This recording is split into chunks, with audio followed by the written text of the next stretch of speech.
దేవుడు నన్ను అధికంగా హెచ్చిస్తూ ఉన్నారని నేను గాఢంగా విశ్వసిస్తూ ఉన్నాను, నమ్ముతూ ఉన్నాను. ఎందుకంటే దేవుడు నన్ను తన సేవకై ఎన్నుకొని నన్ను దావీదుని ఏ విధంగానైతే హీన దశలో ఉన్నప్పుడు తాను పెంటకుప్ప నుంచి కూడా పైకి వచ్చే విధంగా తీసుకొని వచ్చినటువంటి యోబును మరి నన్ను కూడా అదే స్థితిలోకి తీసుకొని వస్తూ ఉన్నారని విశ్వసిస్తూ ఉన్నాను, నమ్ముతూ ఉన్నాను. ఇది గాఢమైనటువంటి నా విశ్వాసము. ఎంతోమంది నేను మంచి చేయాలనుకున్నా, నాకు తెలిసిన దానితో ఇతరులకు సహాయం చేయాలనుకున్నా, నన్ను ఎంతోమంది విమర్శించిన తమ యొక్క మాటలతో, తమ యొక్క సూటిపోటి మరి చూపులతో కానీ, తమ యొక్క నా వెనక మాట్లాడుకోవటం కానీ, ఇంకా ఎలాంటిది చేసినా కూడా నేను ఏ రోజు కూడా భయపడను. నన్ను సృష్టించిన దేవుడు నాకు ఇచ్చినటువంటి ప్రణాళికలను ఆయనకు తెలుసు.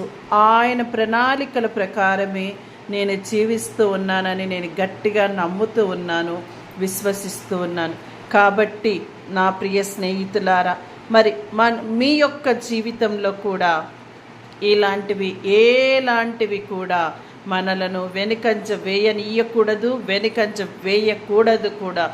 ప్రభువు మనకిచ్చినటువంటి ఈ యొక్క జపమాల అన్నటువంటి మరి ఆయుధాన్ని, మరి ఈ యొక్క సిలువను మన చేతిలో హస్తంగా మరి ధరించుకొని, దేవుడు మనకిచ్చినటువంటి మరి యొక్క రకరకాలుగా మనం దేవుని స్తుతించి, మరి దేవుని రూపంలో ఉన్నటువంటి ప్రతిమలను మనం విశ్వాసంతో ప్రార్థిస్తూ ఉన్నాం. కాబట్టి ఈ ప్రతి ఒక్క విశ్వాసంతో కూడినటువంటి చేసేటువంటి క్రియల ద్వారా దేవుడు మనల్ని బలపరుస్తూ ఉంటారు, హెచ్చిస్తూ ఉంటారు. కాబట్టి ఏ రోజు కూడా మనం వెనుకంజ వేయకుండా ప్రతి విమర్శను కూడా యోబు ఏ విధంగానైతే బలంగా తీసుకొని మరి జీవితాన్ని ముందుకు సాగించారో అదే విధంగా మనము కూడా ధైర్యముతో ముందుకు వెళ్ళటానికి ప్రయత్నం చేద్దాము.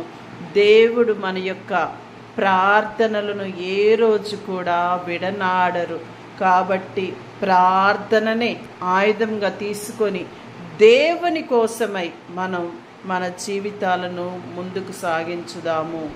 అందరికీ కూడా దేవాది దేవుని దీవెనలు ఎప్పుడు కూడా తోడుగా ఉంటవి.